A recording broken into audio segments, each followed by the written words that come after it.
그래서 이거를 이제 과거에는 엔비디아가 90% 다 장악을 했다가 점유율은 좀 줄어들 거라고 봐요. NPU 칩이라든지 ASIC 칩이 가질 수 있는 황금 분할들을 하게 될 거라고 보거든요. 하지만 이 점유율이 줄어도 절대치에서는 엔비디아의 자체 시장은 커지는, 점유율은 줄어들어도 엔비디아가 가질 수 있는 이 해자가 강력한 제네럴 GPU와 쿠다의 이 생태계는 계속해서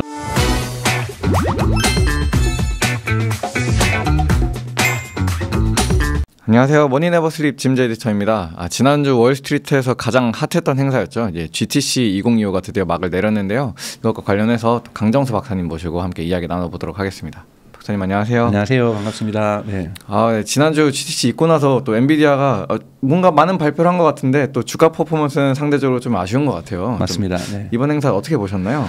사실은 이제 입장에 따라서 이번 GTC 행사는 다르게 평가할 수 있을 것 같아요. 저같이 이제 개인적으로 AI 관심이 있고 AI 경제 자체에 관심이 있어서 그 관점으로 저는 사실 봤고요. 너무나도 멋진 우선은 젠스랑의 2시간 동안 대본 없이 이렇게 발표하고 그리고 AI의 구석구석의 모든 영역들 칩 수요라든지 그다음에 피지컬 AI에 의해서 GM과 같이 협업을 한다든지 또는 로봇 산업에서의 특히 디즈니랑 같이 그것도 구글하고 딥마인드하고도 같이 하기로 했죠. 이렇게 하면서 디즈니에 있었던 IP를 다 로봇 IP를 다 현실로 구현하겠다라는, 그래서 블루를 불러가지고 하는 모습들도 사실은 너무 흥미로웠고 또 좋아하다 보니까 제가 스타워즈를 워낙 좋아하다 보니까 이런 부분들, 그런 부분에서도 그렇고 그다음에 뭐 양자 컴퓨터 관련돼서도 아직은 R&D 단계이긴 하지만 보스턴 양자 컴퓨터 연구소를 만든다든지 해서 뭔가 미래 발전의 어떤 흐름들을 만들어냈고, 당연하게 가장 관심이 갔던 것은 GPU 같은 경우에서도 지금의 블랙엘과 블랙엘 울트라, 그다음에 베라 루빈, 그다음에 루빈 울트라, 그다음에 뭐 이런 식으로 나아가는 이러한 전체적인 로드맵도 너무나도 명쾌하게 발표를 해서 사실은 기술적으로 볼 때는 AI의 앞으로의 미래 비전과 발전의 방향성들을 명확하게 해줬다. 그리고 딥시크 이후의 충격에 있어서 AI 칩 수요에 대한 축소에 대한 우려도 조금 나름대로, 물론 논리적인 주장이지만 아직까지는 뭐 나름대로 방어를 했었다고 볼 수가 있습니다. 그래서 AI 경제를 바라보는 입장에서의 GTC는 좋았다라고 볼 수가 있고, GTC 자체가 이제는 사실은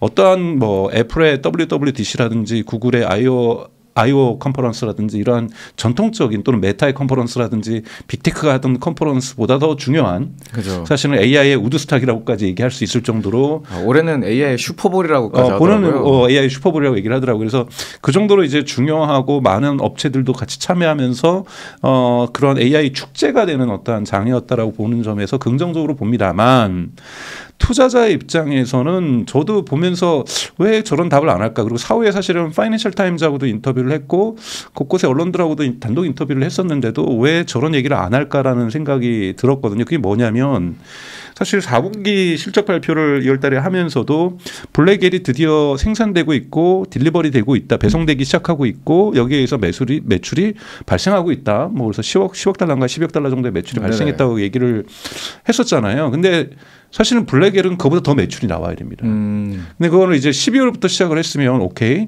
그러면 1월, 2월은 투자자들 입장에서는 그렇게 지금 수요가 강하고 공급이 지금 못 쫓아가고 있는 상황인데, 지금 본인은 발표했었잖아요. 그날 300만 장 이상의 블랙엘 선주문이 들어와 있다. 그러면 한마디 딱 더 나갔어야 돼. 이 선주문 물량 우리가 6월까지 해소하고 울트라 선주문 또 받을 거고 울트라 하반기에 또 해소할 거다. 이 얘기를 했어야 되는데 지금 선주문은 자랑을 했지만 선주문을 언제까지 제작해서, 물론 그건 TSMC가 하겠지만 그래도 엔비디아가 책임지고 있는 거잖아요. 해서 그거를 고객사들에게 전달할 것인지에 대한 타임라인을 얘기하지 않았다라는 거는, 물론 이날이 실적 발표에 있는 사후에 있는 컨퍼런스 콜은 아니지만 이 부분을 기대했던 거죠. 그것이 바로 엔비디아의 매출과 마진으로, 프로핏 마진으로 귀결될 수 있는 거니까요. 근데 예를 들자면 지금 오라클이 지금 30만 장 이상의 블랙엘을 주문했고 X.AI도 후퍼로 지금 20만 장을 채운 다음에 또 블랙엘을 30만 장을 선주문을 했는데 두 군데 다 한 장도 받은 적 없다라는 거예요. 그러면 도대체 블랙엘은 누구에게 배송되고 있는 거고, 그러면 1월, 2월은 누구에게 배송됐겠고 3월은 어떻게 되면 4월, 5월, 6월은 도대체 램프업이 지금 목표치대로 양산이 되고 있는 건지 그러니까 생산되고 있는 건 맞는데 흔히 말하는 램프업 양산이라는 것이 원래 엔비디아가 생각했던 그 수준까지를 받쳐주고 있는지를 이야기를 하지 않았다라는 것이 저는 결정적이라고 봅니다. 여기에서 점점 좋아지는 하지만 여러분 이거는 거꾸로 얘기하면 점점 생산이 어려워지는 그렇죠. 복잡해지는 이 새로운 뭐 블랙엘 울트라라든지 베라 루빈이라든지 베라 루빈 울트라 이거를 거의 1년 단위 주기로 과거에는 2년 업그레이드 주기를 갖다 1년 단위로 지금 당겼는데 네. 지금 1년 단기로 처음 당긴 게 지금 블랙엘인데 블랙엘이 지금 양산에서 어려움을 겪고 있다는 거예요. 그러면 블랙엘 울트라는 양산에서 어려움을 안 겪을 격이나 보장도 없고 베라 루비는 설계를 하면 뭐예요? 설계해서 TSMC가 만들어냈는데 양산을 해서 더 이 고도화된 칩을 이 칩만의 문제가 아니잖아요. HAM하고도 연결돼야 되고 거기에 LV 링크도 달아야 되고 이 한 세트잖아요. 이 스택이 얼마나 안전하게 수율이 높게 양산될 수 있는 데 대한 비전을 안 밝혀주면 어떤 문제가 생기냐면 엔비디아의 매출 상승에 대한 가이던스가 사실 빠진 거나 다름없다라고 저는 보고 있고요. 이러면 수익률을 예측하기가 되게 어려워진다라는 거죠. 그러니까 애널리스트 입장에서도 마찬가지고 기관 투자자들, 개인 투자자들 입장에서도 마찬가지라는 거죠. 그러면 엔비디아는 매출은 올라가고 성장할 것 같지만 블랙엘 기반 매출 성장률과 블랙엘 기반 프로핏 마진을 계산할 수 없다? 이건 대단히 심각한 문제라고 저는 보고 있는 거거든요. 보고 있습니다. 그래서 저는 이 부분을 물론 그 자리가 GTC가 본인의 말대로 AI 슈퍼볼이고 AI 우드스탁이고 정말 AI 축제 자리에서 굳이 투자자들만을 위한 행사는 아니기 때문에 투자자들만을 위한 포커스가 된 뭔가를 안 했더라도 뭔가 힌트는 줬어야 되는데 이 부분을 하지 않았던 것이 좀 가장 저는 아쉬웠던 부분이라고 저는 생각이 듭니다. 확실히 뭔가 계속해서 램법에 대해서 뭔가 되고 있다 정도는 막 이야기를 거듭 반복을 했던 것 같은데 좀 구체적인 이야기들이 잘 안 나오고 있는 부분은 좀 아쉬울 수 있을 것 같아요. 그렇죠. 왜냐하면 설계가 잘못됐던 부분을 인정을 했었잖아요. 그래서 과열 발생한다고 얘기를 했어서 하지만 원래 약속했던 것보다 거의 한 분기가 늦어서 3개월 이상 늦어졌죠. 늦어진 상태에서 생산을 시작을 했다라는 거지. 그리고 이제는 문제없이 생산된다는 거지. 램프업이라는 단어를 안 쓰고 있거든요. 그러니까 젠슨왕 자체가. 그러니까 지금 램프업 단계인지 아닌지를 확인할 길이 없다라는 거죠. 누구도 확인해 주지 않는다는 거고요.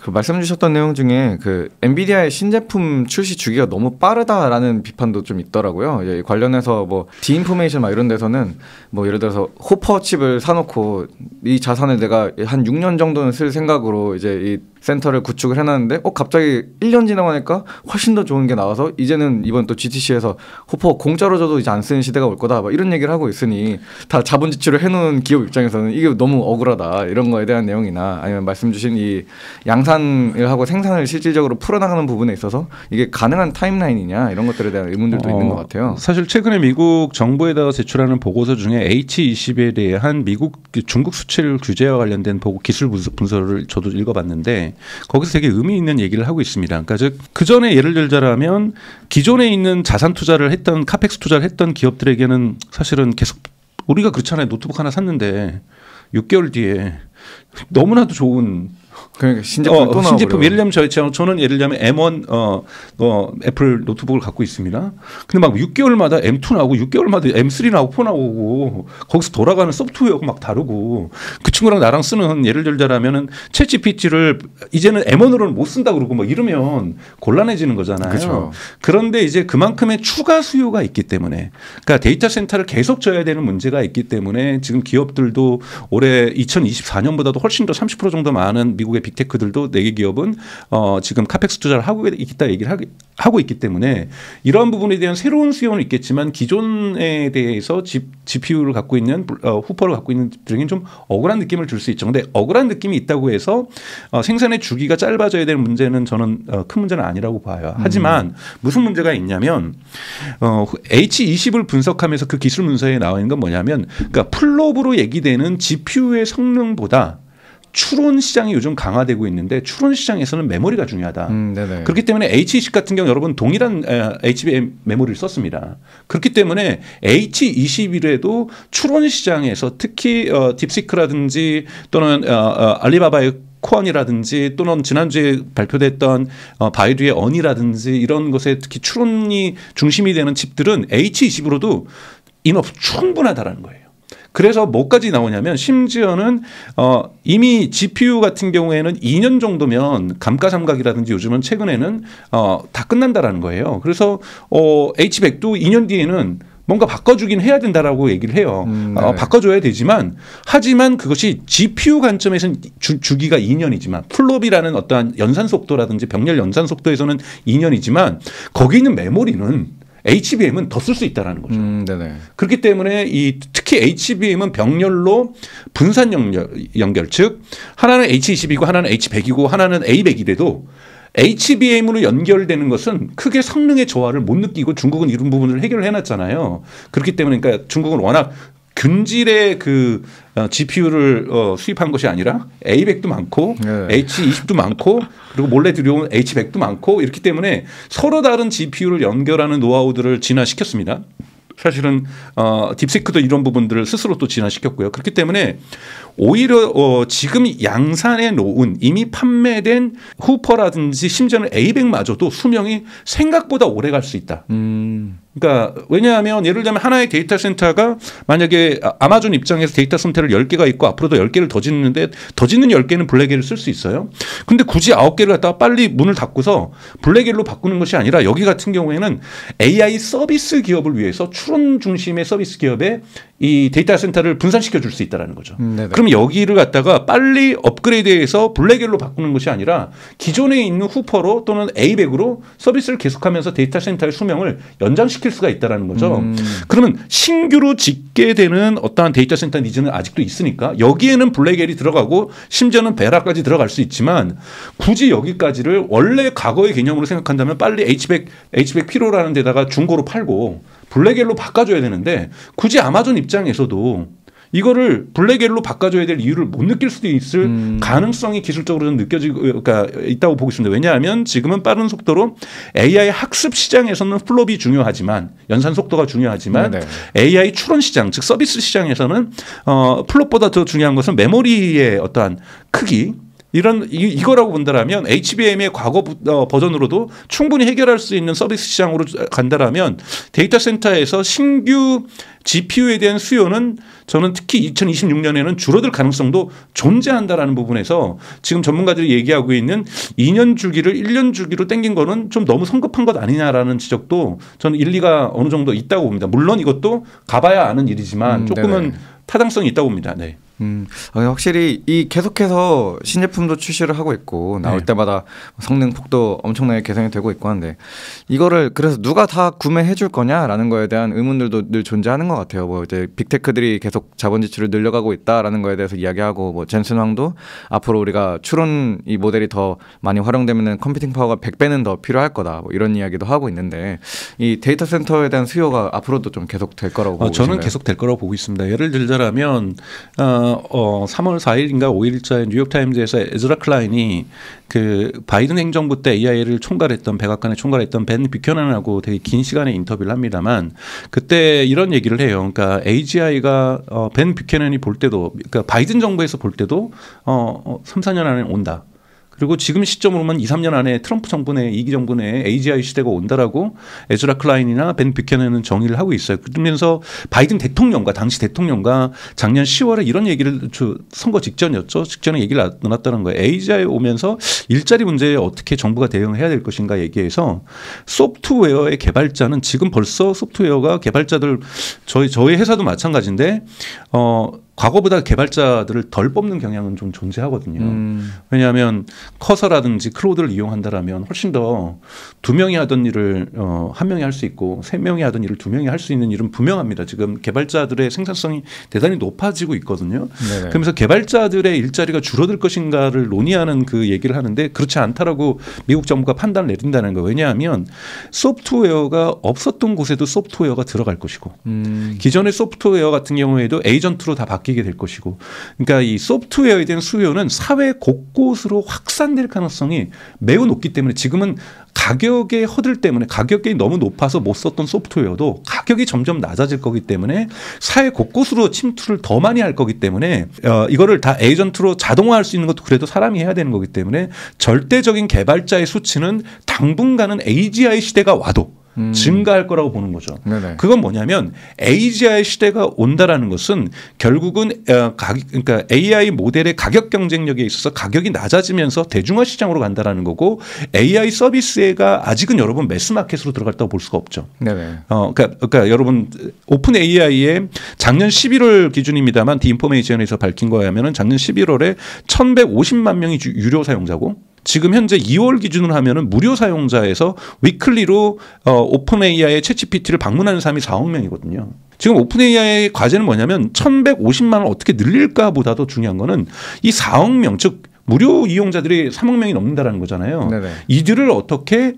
유료 이용자하고 똑같이 자주 더 많이 이용하게 만들어줄 것인가가 대단히 중요한 거고 이것은 가격 경쟁이 저는 발생해야 된다는 거고 딥시크가 2월 달에 나오면서 1월 말에 2월 초에 나오면서 사실 지금 가격 경쟁이 발생하면서 되게 가격이 낮아지고 있잖아요. 네네. 저는 더 낮아져야 된다는 거고 일부는 광고를 보면서 우리가 구글 검색에 돈을 지불하지 않고 네이버 검색에 돈을 지불하지 않는 것처럼 광고든 제2의 어떤 수익원에 의해서 AI 서비스가 무료화되는 이런 과정들도 저는 생길 거라고 봐요. 이렇게 되면 훨씬 더 AI에 대한 대중화가 즉 10대뿐만이 아니라 저희 80대 노모까지도 AI를 쓰게 되는 이렇게 될 경우에는 데이터 센터의 수요는 더욱더 증가할 거라고 저는 보고 있습니다. 그렇기 때문에 AI 경제가 대중화를 매스마켓을 형성을 아직 못하고 있고 지금 인프라스트럭처 단계에서 학습 데이터 중심으로 AI와 그리고 기업들의 어떠한 클라우드 시장으로서의 AI의 매력 때문에 확대되면서 지금 계속해서 데이터 센터가 확장되고 있다라면 누구나 쓸 수 있는 AI 우리가 이제 검색에서도 이제 네이버가 이번 주에 오늘 보도 자료가 나왔죠. AI 검색을 목요일날 시작하는 걸로 지금 AI 네이버도 얘기를 하고 있고 그럼 네이버도 데이터 센터를 더 증설해야 되는 거고요. 그리고 현대기아차 같은 경우에도 지금 KT하고 네이버하고 1,000억 달러짜리 데이터 센터를 좀 계약을 했습니다. 왜? 현대기아차도 이제 자율주행을 그래도 만들어 보겠다라는 의지를 불태우면서 그러니까 여기다가 휴머노이드 로봇도 들어가야죠. 그리고 이제 이 쇼핑도 AI 쇼핑으로 바뀌고 있죠. 이제 점점 많은 금융도 AI 금융으로 바뀌고 있고 미국에서는 지금 보험도 지금 AI 보험으로 바뀌고 있고 이런 AI 서비스들이 점점 많아지면서 이것이 학습 단계에서 중요해지던 추론 단계에서 중요해지던 AI 데이터 센터 이 부분은 대단히 커질 거다. 그렇기 때문에 젠슨왕도 이제 데이터 센터를 데이터 센터로 부르지 말고 AI 팩토리로 부르자라고 이렇게 뭐 그렇다고 해서 그렇게 바뀌지는 않겠지만 그 의미도 이제 거기에 있는 거죠. 그만큼 AI 관련 서비스가 대중화 시장을 겪을 것이다. 그렇기 때문에 저는 AI 칩에 대한 그것이 제너럴 일반적인 GPU든 엔비디아 같은 또는 NPU처럼 특수화된 칩이건 또는 ASIC과 같은 맞춤형 칩이건 이런 부분에서 여러 가지 저는 크게 볼 때는 세 종류가 있다고 생각합니다. 제너럴 GPU가 있고 그다음에 ASIC과 같은 학습 전용이긴 하지만 추론도 할 수 있지만 TPU처럼 맞춤형 GPU가 있는 거고 그다음에 완전하게 그렇구처럼 NPU에 집중되어 있는 추론에 전문화된 이런 칩 시장이 좀 분화되겠지만 전체적으로 저는 데이터 센터의 수요는 줄지는 절대 않을 것이다. 이렇게 생각하고 있습니다. 네네. 말씀해 주셨던 내용 중에 이 AI가 결국에 더 넓은 시장, 더 일반 대중들과도 더 많은 접점을 가져가는 그런 식으로 좀 확장되는 것 관련해서 이제 젠슨왕 CEO도 우리가 지금은 이제 주요 어떤 클라우드 기업들, 하이퍼스케일러들을 대상으로 많은 매출을 내고 있지만 점점 엔터프라이즈 시장의 규모가 이거를 더 추월하게 될 거다. 뭐 이런 비전을 제시를 하기도 했고 또 이번에 계속해서 뭐 에이전트 AI라든가 물리적 AI, 피지컬 AI 관련해서도 좀 이런 더 매스마켓으로 AI를 진출하려는 그런 비전을 좀 보여주고 있는 것 같은데 확실히 이런 AI의 모든 각기각층 영역에 진출을 하기에 엔비디아만큼 적합한 기업도 없다라는 생각도 들거든요. 거의 AI라면 손이 안 닿는 곳이 없는 것 같은데 좀 이런 부분에 대해서는 어떻게 전망하고 계신가요? 그러니까 저는 뭐 브로드컴이나 마벨 테크놀로지에서 만드는 ASIC 반도체의 가능성도 좀 있다고 봐요. 그러니까 저는 빅테크나 어느 기업도 그러니까 포트폴리오, 그러니까 즉 GPU 포트폴리오를 갖출 거라고 보거든요. 그러니까 뭐 맞춤형도 갖추지만 NPU도 갖출 거고요. 반드시 엔비디아가 필요합니다. 엔비디아의 GPU의 가장 큰 장점은 여러분도 잘 아시는 것처럼 쿠다죠. 아, 그렇죠. 이 쿠다도 있고 여기에 이제 AI와 관련해서 새로운 또 쿠다 같은 것들도 지금 집어넣고 있잖아요. 리밍가 이런 것도 집어넣고 있는 것은 뭐냐면 제네랄을 대단히 이 소프트웨어로 조정을 하게 되면 추론 전문으로도 바꿔줄 수가 있는 거고 또 하나 가장 중요한 것은 모델의 알고리즘이 변할 수 있죠. 트랜스포머 모델이 영원히 AGI까지 끌고 갈 것이다. 저는 그렇게 보지 않습니다. 이번에 12월 달에 구글이 발표했던 타이탄스라고 하는 모델이 있어요. 그래서 이 친구가 이제 기억을 그러니까 트랜스포머와 다른 알고리즘이에요. 공개했던 거 뭐냐면 기억력을 갖는 것. 지금 이 트랜스포머 모델의 가장 결정적인 단점 중에 하나가 메모리 부분이죠. 즉 컨텍스트 윈도우 창이 작아서 이 아무리 지금 컨텍스트 창을 늘려가도 그전 거를 기억하지 못하는 것이 있는데 타이탄이라는 모델은 그 구글이 이번에 기술 문서를 공개를 했죠. 이 같은 경우에는 기억력을 가져가고 그리고 막 서프라이즈가 있으면은 그거를 좀 우선순위로 기억하고 또 중요하지 않은 건 망각이라는 어떤 방법을 쳐가지고 잊어버리고 이러면서 AI가 기억하는 것을 트랜스포머하고 완전히 다른 질적인 단위로 갔다라는 거예요. 근데 이것이 문제가 뭐냐면 기존의 구글의 TPU에서는 학습이 안 된다는 거예요. 아, 네네. 모델이 알고리즘의 아키텍처가 바뀐 거잖아요. 네네. 그러니까 A식의 가장 큰 단점은 트랜스포머에서 타이탄. 이거는 두 가지가 뭐 서로가 대치하는 건 아니고 서로가 병존할 수도 있습니다.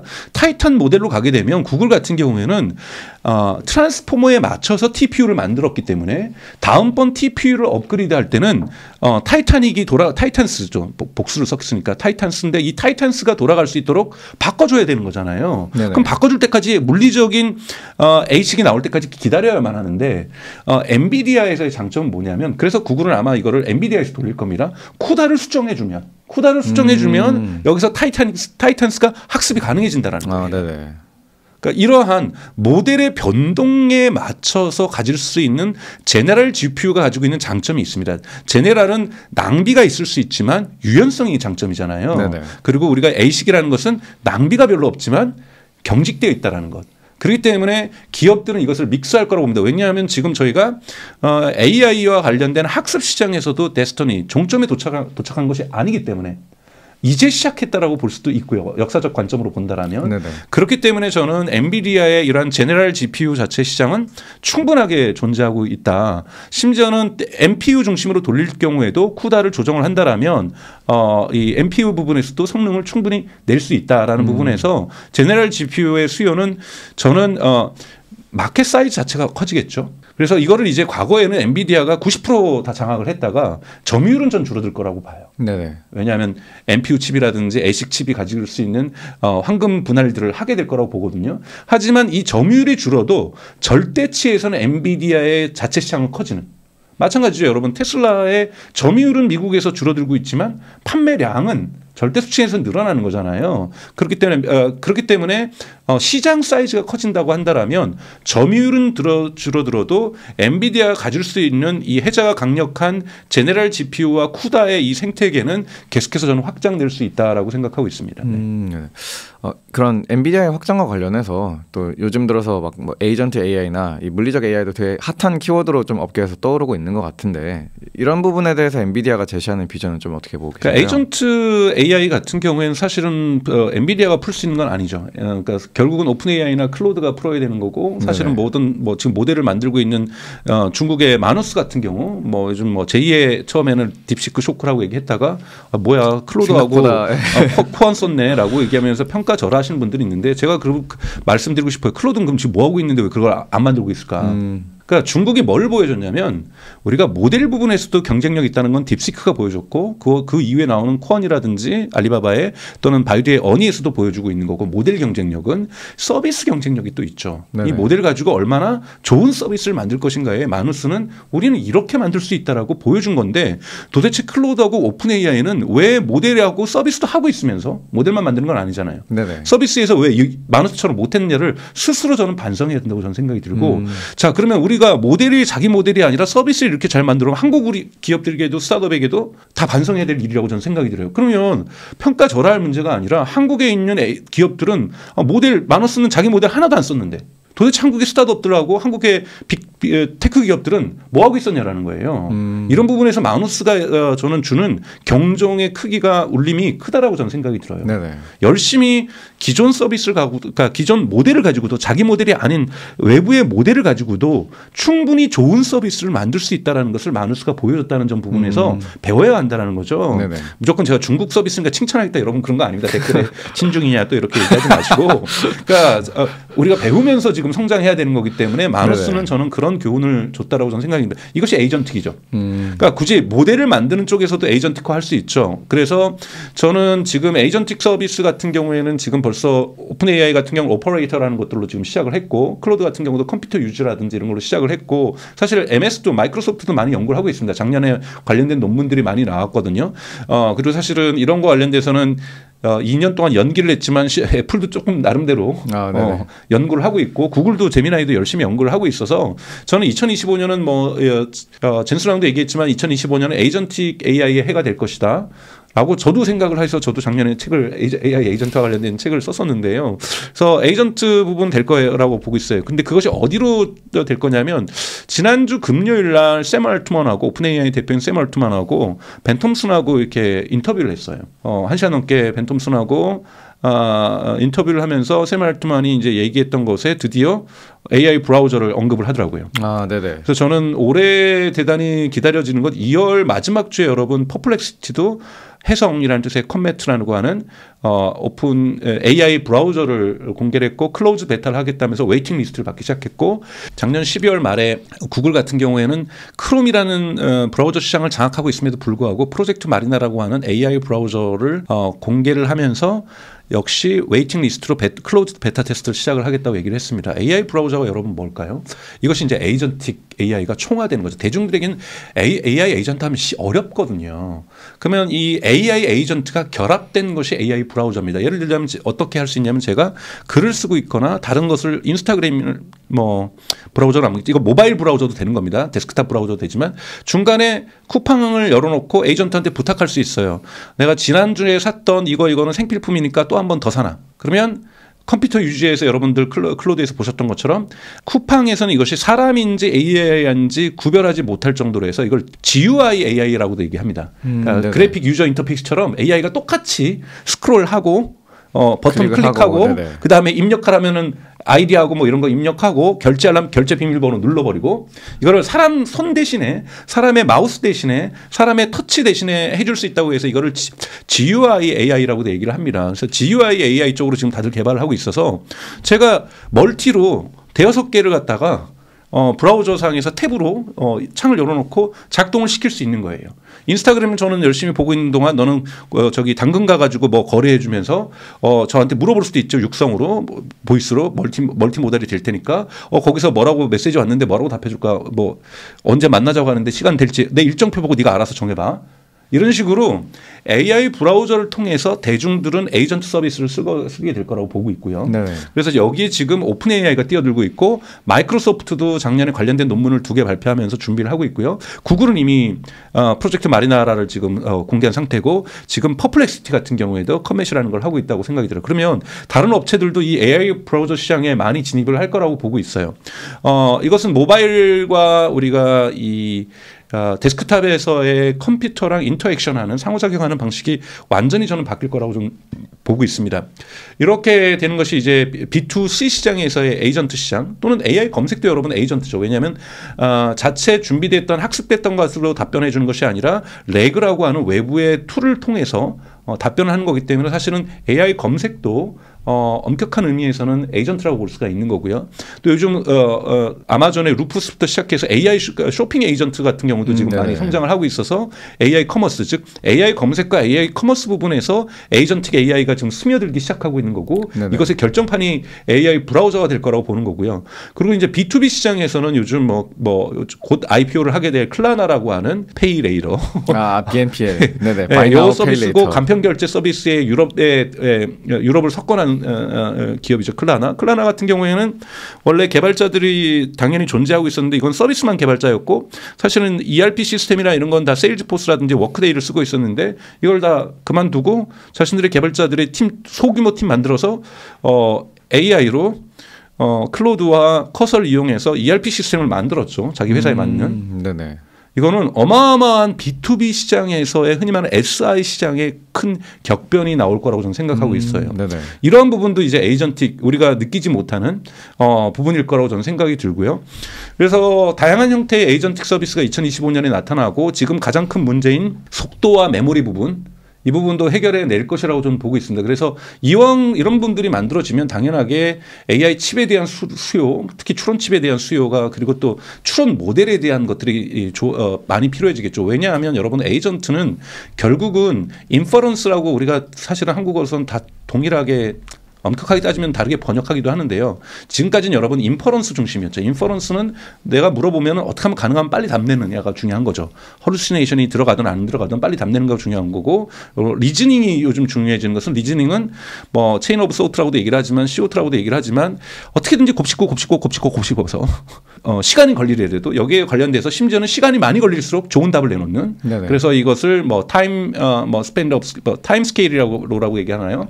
하여튼 많은 시간을 쓸수록 추론하면서 훨씬 더 똑똑해지는. 근데 에이전틱 모델에서는 조금 똑똑한 결과가 중요합니다. 인퍼런스가 아니라 리즈닝이 중요한 거죠. 그래서 지금 R1도 그래서 리즈닝 몬이라고 볼 수 있고 O1에서 O3로 가고 있는 거고 클로드 소넷 같은 경우에는 하이브리드로 지금 추론을 결합을 시켰고 3.7에서는 그리고 이제 GPT 5.0부터는 자기네들도 O1, O3를 이제 없애고 5.0부터는 하이브리드로 가서 질문에 따라서 인퍼런스를 할지 리즈닝을 할지 결정하게 하겠다. 이런 식의 소비자들이 굳이 선택하지 않아도 되는 모델로 가려고 하고 있는 이런 모습들을 보면서 저는 점점 리즈닝 쪽으로도 진화하고 있다라는 부분에서 에이전틱 모델이 현실화되는 시간들은 속도 문제나 메모리 문제도 빠른 속도로 해결될 수 있기 때문에 2025년 중반기 하반기 가면은 AI 에이전트 또는 에이전틱 AI라고 굳이 우리가 부르지 않더라도 다양한 서비스들이 에이전틱화되면서 우리에게 이용의 편의성, 지금까지 스마트폰을 이용하고 데스크탑을 이용하는 것을 훨씬 더 편하게 만드는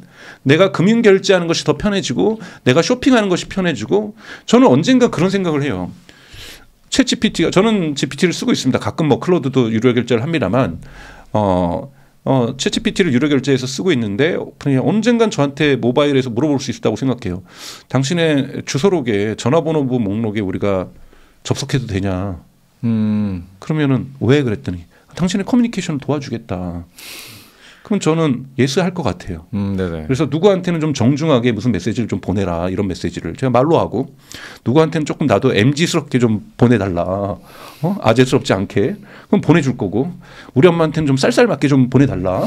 그럼 이렇게 하면 보내줄 거고 메시지를 자기가 생성해 줄 거 아니에요. 그래서 필요하면 자기가 알아서 카톡에 넣고 필요하면 아이 메시지로 보내고 필요하면 그냥 문자 메시지로 보내고 그러니까 제가 카톡을 쓰든 뭘 쓰든지 저는 중요하지 않다고 생각이 들어요. 네네. 저의 가장 신뢰할 수 있는 인터미디어 중간재로서 AI가 등장할 수 있다는 거고 이렇게 되면 대단히 흔히 말하는 모바일 메시징 서비스에도 어떨 때는 인스타그램 DM으로 보내고 그러니까 이러한 저의 커뮤니케이션을 총괄해 줄 수 있는 친구가 등장할 수도 있다고 저는 생각이 들어요. 이렇게 되면 기존의 스마트폰 시장에서 생성되었던 테크 기업들의 질서도 저는 한 번은 재편될 가능성이 높다. 그러니까 이러한 전체 시장의 변화들이 사실은 2025년과 2026년에 전 발생할 가능성이 매우 높다라고 저는 생각이 들고요. 그래서 그런 부분에서 AI의 대중화 를 판단한 건 바로 이거라고 생각이 들어요.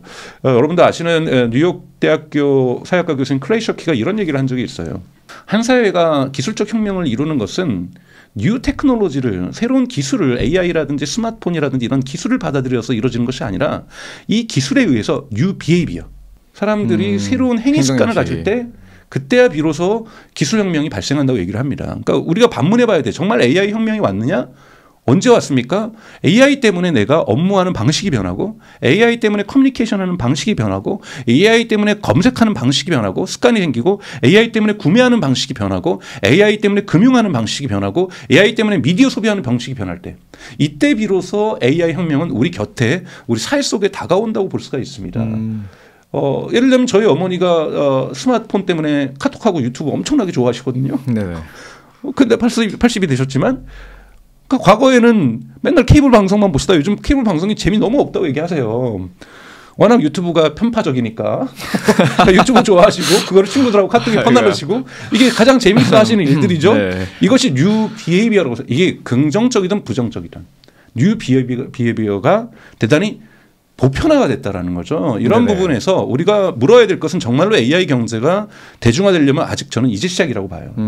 그래서 저는 AI 검색이 대단히 중요한 변화일 거고 AI 커뮤니케이션도 대단히 중요한 변화죠. 사실은 미국에서는 요즘 난리가 난 것이 10대, 20대만 쓰던 AI 흔히 말하는 컴패니언 AI 동무, AI 친구 서비스, 그러니까 좀 AI 남친 만들고 여친 만드는 것 이런 서비스가 10대, 20대에서 요즘 60대까지 늘어나면서 거의 데이팅 앱의 열기처럼 미국에 확산되고 있습니다.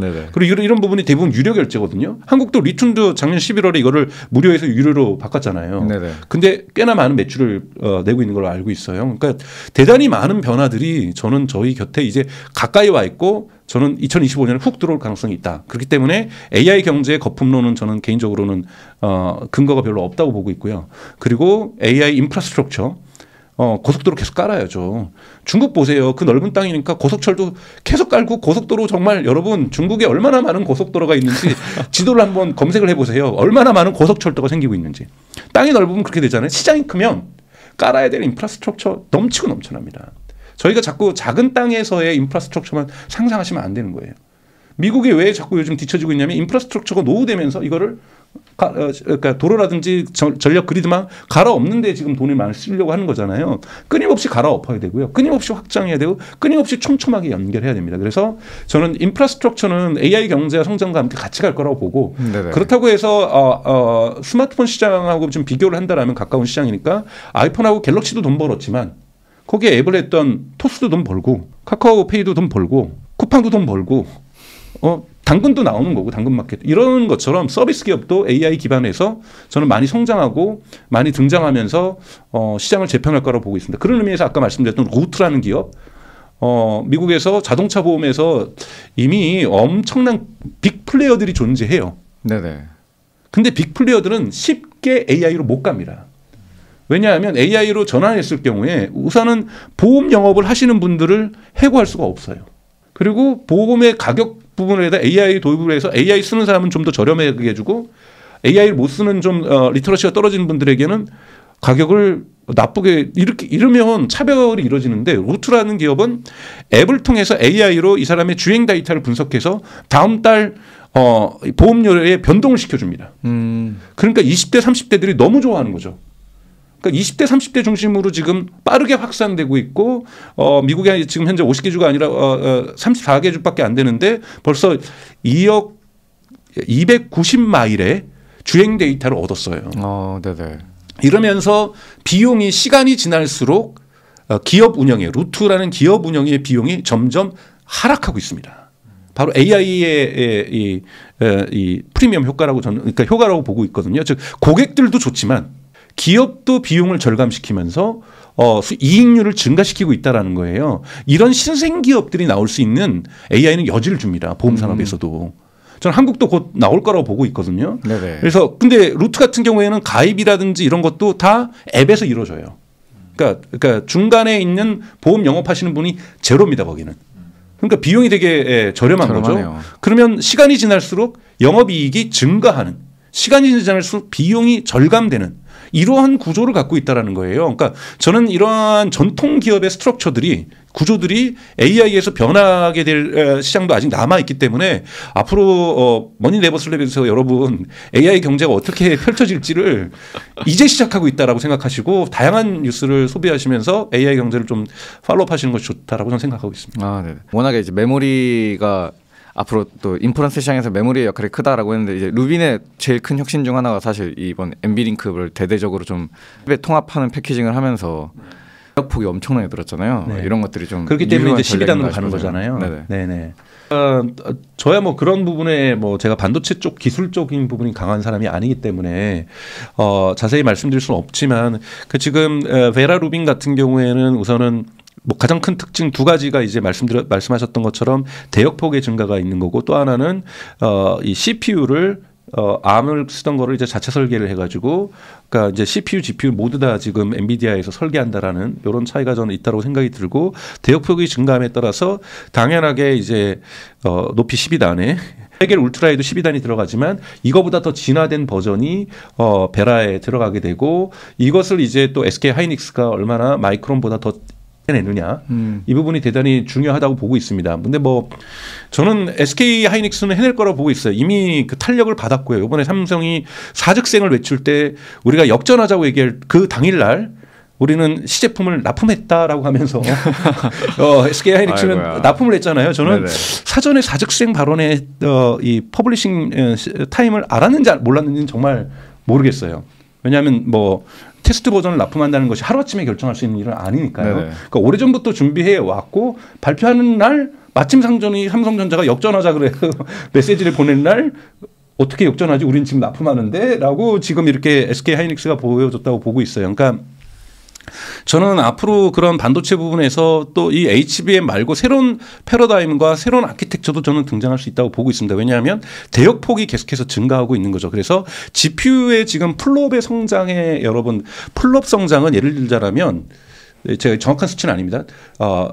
뭐 12개월마다 또는 18개월마다 2배로 지금 증가하고 있다면 메모리는 여러분 1.2배 증가하고 있어요. 훨씬 더 속도가 느리네요. 그러니까 훨씬 더 속도가 느립니다. 그렇기 때문에 앞으로 HBM이라든지 메모리 부분에서 성장해야 될 여지가 더 큽니다. 이 부분을 어떻게 가속화시키느냐가 대단히 중요하다고 보고 있거든요. 그래서 지금 H20이 계속해서 작동이 되는 이유들이 뭐냐면 H20이나 H100이나 그다음에 지금 있는 블랙엘이나 이 부분에서 점프업하고 있는 이 메모리 칩의 그 속도가 플롭의 점프업보다 낮다라는 거예요. 네네. 그렇기 때문에 H20의 그 메모리도 충분히 쓸만하다라는 거거든요. 그렇기 때문에 메모리 시장의 성장의 앞으로 성장해야 될 그 공간이 대단히 크다라는 거죠. 네네. 그래서 대단히 크기 때문에 저는 메모리 칩 시장에서 특히 이러한 AI 칩에 들어가는 HBM과 같은 이 고대역폭의 이 메모리 칩의 성장은 앞으로 더욱더 성장해야만 하고 성장할 여지가 많다라고 저는 생각합니다. 그래서 기억해 두셔야 되는 건 좋은 점은 플롭의 발전 속도하고 고대역 메모리의 발전 속도가 갭이 너무 크다. 이건 여러분 그러면 시간이 지날수록 플롭은 이렇게 올라가고 기울기가 가파르다라는 거잖아요. 네네. 그리고 메모리는 기울기가 이거에 비해서 덜 가파르다라는 것은 시간이 지날수록 이 격차가 생길 수 있다라는 거거든요. 네네. 언젠가는 여기서 퀀텀 점프를 해줘야 됩니다. 그래야 밸런스가 많지 혼자서 베라 울트라 갔더니 너무 플롭이 좋은데 메모리는 그걸 못 쫓아가주면 사실은 되게 비효율적인 그렇죠. 구조가 만들어지는 거거든요. 이 비효율의 구조를 누가 깨트릴 것인가. 저는 이거를 가능하다면 한국 기업이 깨트렸으면 좋겠고 뭐 지금은 제일 잘하고 있는 SK 하이닉스가 깨트린다라면 더 좋을 거라고 봅니다. 그래서 지금 이거를 이제 두께를 몇 장 쌓느냐도 중요하지만 두께를 몇 장 쌓는 것만으로는 플롭의 발전 속도를 못 다루고 있기 때문에 저는 HBM을 넘어서는 새로운 패러다임의 메모리 반도체가 나올 거라고 저는 생각이 들고 이거를 누가 장악하는가가 앞으로 미래 시장을 장악하는 데 있어서 결정적으로 중요하다고 말씀 좀 드리고 싶습니다. 네네. 엔비디아 관련해서 마지막 질문인데요. 이제 이번에 젠슨 황이 뭐 로보틱스에 대한 부분이나 이제 AI가 실질적으로 이제 물리 세계에 개입하게 되는 이제 그런 분야에 대해서도 굉장히 많이 언급을 한 것 같아요. 특히 뭐 대표적인 예로 뭐 로보틱스나 자율주행을 좀 많이 예시로 들었던 것 같은데 이 엔비디아의 이런 물리적 AI 사업에 대해서는 좀 어떻게 전망하고 계신가요? 너무나도 잘한 거죠. 그러니까 즉 얘기해서 우리가 금광 앞에서 청바지하고 삽만 팔다가 금강에 일하는 사람들도 밥도 먹어야 되고 숙소도 필요한데 우리 밥집도 하고 호텔도 하지 뭘. 지금 그 부분으로 확장하는 거라고 저는 보거든요. 지금 금을 캐는 부분에서 이 금 캐는 애들이 가지고서 사업하는 부분들에까지도 우리가 돈을 벌겠다. 사실은 여러분 부산 제가 이렇게 얘기하시면 되게 싫어하시는데 보스턴 다이나믹스를 보면 너무 막 덤블링도 하고 막 달리다가 막 멈추고 물리적으로 이게 꼭 유압식이 아니라 이제 전기 액추에이터로 바꾸고도 이렇게 잘한다는 거 부분에선 전 정말 뛰어난 기업이라고 생각을 해요. 근데 보면 손이 주먹이 동그랗잖아요. 네네. 그러니까 아직까지는 과연 이것이 현장에서 일자리를 대신할 수 있을까? 뭐 집게로 왔다가 뭐 본네트 뭐 물건 나르는 거 이건 사실은 협동 로봇이 더 잘할 수 있거든요.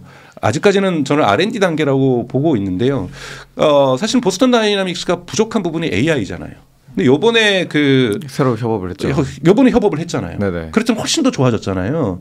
그래서 보스턴 다미나에서도 AI 연구자 구하고 뭐 한국에 있는 뭐 두산 로보틱스에서도 AI 연구자 구하고 레인보우 로보틱스에서도 사실은 코딩 개발자는 있었지 AI 연구자는 없었죠. 여러분 그건 구별하셔야 됩니다. 그러니까 왜냐하면 협동 로봇이라는 거 레인보우 로보틱스 같은 경우에는 매출의 100%가 협동 로봇에서 나오고 있는 거고 휴머노이드 로봇은 레인보우 로보틱스도 R&D 하고 있죠. 자, R&D 하고 있는데 여기 AI 연구자들이 몇 명 있을까요? 모델링을 하고 거의 없다고 봐야 됩니다. 구하기 되게 어렵다라는 거죠. 그러한 AI 연구자 탤런트 풀이 한국에 많지 않습니다. 그럼 뭐 유럽도 마찬가지고요.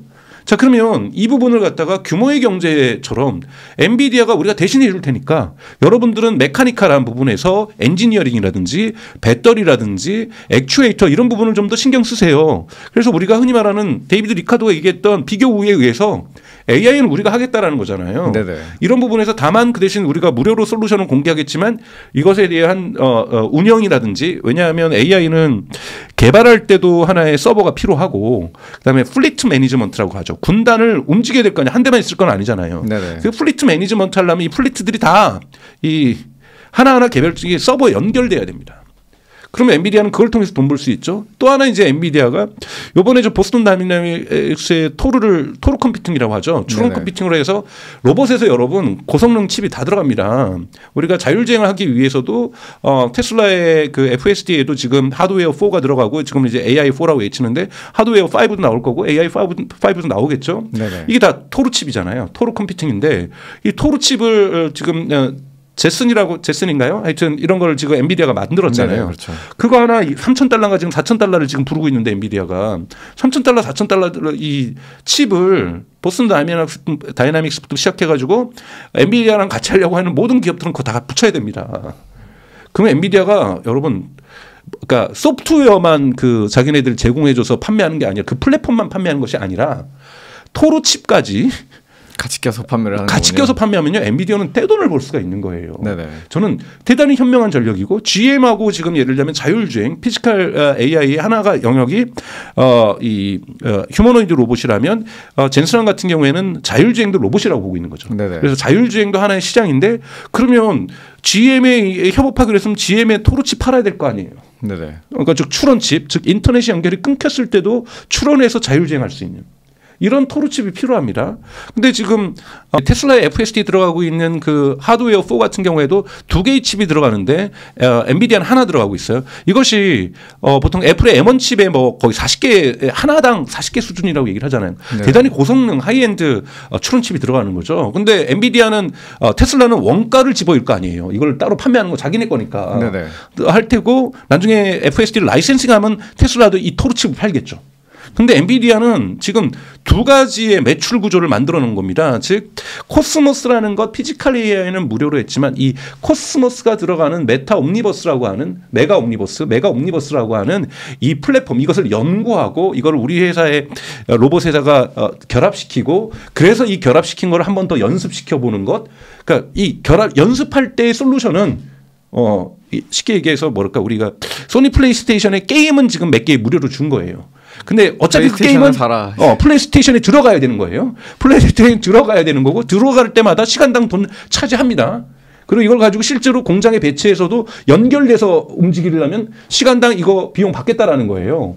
여기에서도 엄청난 돈을 엔비디아가 벌 거고 거기 들어간 토르칩도 우리 거 써. 라고 해가지고 지금 궁합을 맞춰 놓을 거기 때문에 엔비디아는 어마어마한 미래 매출, 그러니까 레비뉴 스트리밍을 지금 만들고 있다. 라고 저는 생각이 들고 여기서 성공한다면 모두가 테슬라 쓸 건 아니거든요. 자율주행. 네네. 자존심이 있고 막 협상을 위해서라도 우리 선택지가 하나 더 있어. 너네 우리 테슬라 FSD 라이센싱 우리는 관심 없고 우리는 엔비디아랑 갈 거야. 이렇게 지금 GM이 선택한 거잖아요. 네네. GM은 절대로 안 갈 겁니다. 크루즈의 자존심 상한 이유로 포드처럼 이 목 조우리면서 저기 일론 머스크한테 우리도 좀 주세요. 이렇게 안 할 거거든요. 그래서 엔비디아를 선택한 거예요. 그러려면 엔비디아의 이코시스템으로 들어가는 거고 엔비디아에게 돈 갖다 바쳐야 되는 거죠. 네네. 그러니까 이런 식의 구도들이 형성될 거기 때문에 저는 엔비디아의 미래 전략은 현실화만 된다라면 시간이 좀 걸리겠지만 매우 밝다라고 생각합니다. 원인에버슬립 뉴스레터와 네이버 프리미엄 콘텐츠 지금 바로 구독해보세요.